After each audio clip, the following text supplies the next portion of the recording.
يا بني إسرائيل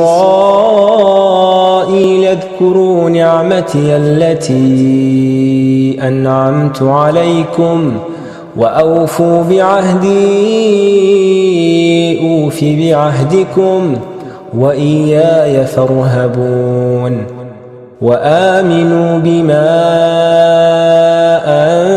أنزلت مصدقا لما معكم ولا تكونوا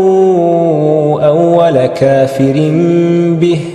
ولا تشتروا بآياتي ثمنا قليلا وإياي فاتقون ولا تلبسوا الحق بالباطل وتكتموا الحق وأنتم تعلمون وأقيموا الصلاة وآتوا الزكاة واركعوا مع الراكعين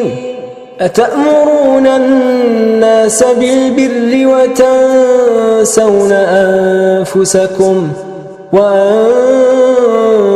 وأنتم تتلون الكتاب أفلا تعقلون أتأمرون الناس بالبر وتنسون أنفسكم وأنتم تتلون الكتاب أفلا تعقلون واستعينوا بالصبر والصلاة وإنها لكبيرة